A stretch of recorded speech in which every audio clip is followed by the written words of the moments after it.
अगला आपका प्रश्न जो है बच्चों, नमस्कार,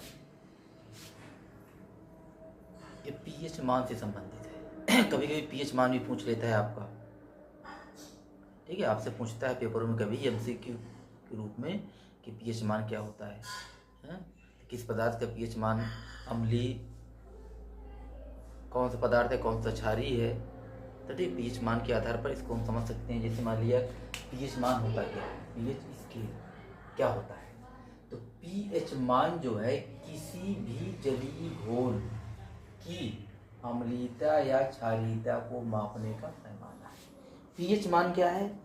पीएच मान एक पैमाना है जो किसी भी विलयन की अम्लीयता और क्षारीयता को मापता है। क्या है? ये तो उधर तो आपका सूचक था, पैमाना तो भी अम्लीय क्षारीय नापने के लिए, ठीक है।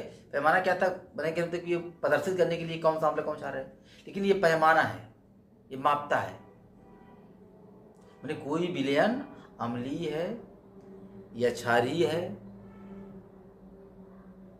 किससे एक पीएच मान होता है। पीएच मान किसी भी जलीय घोल की अम्लीयता और क्षारीयता को मापने का पैमाना है जो उसमें उपस्थित हाइड्रोजन आयनों की सांद्रता को दर्शाता है। क्या करता है? हाइड्रोजन जो आयन होते हैं H+ होता है, उसकी सांद्रता को दर्शाता है। पीएच मान क्या है? माने हाइड्रोजन आयनों की सांद्रता को दर्शाता है। इसका मान जो होता है 0 से लेकर 14 के बीच होता है। कितना?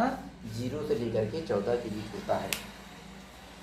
मतलब कि पीएच मान जो होता है वो हाइड्रोजन आयनों की सांद्रता को दर्शाता है। इसका मान 0 से लेकर के 14 तक होता है। अब देखिए, जिस विलयन का जो विलयन होता है,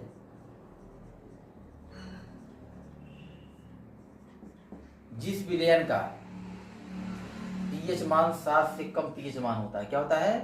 7 से कम पीएच मान होता है, वो अम्लीय होते हैं, ठीक है।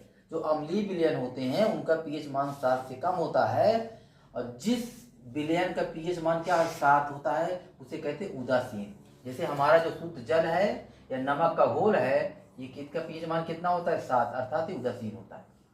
माने जिस विलयन का पीएच मान 7 होता है वो उदासीन होता है, जैसे शुद्ध पानी या तो नमक का घोल, क्योंकि इनके पीएच मान क्या होता है?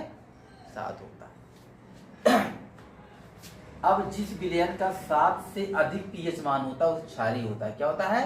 क्षारीय होता है। माने 7 से अधिक पीएच मान वाले घोल या पदार्थ क्या होते हैं?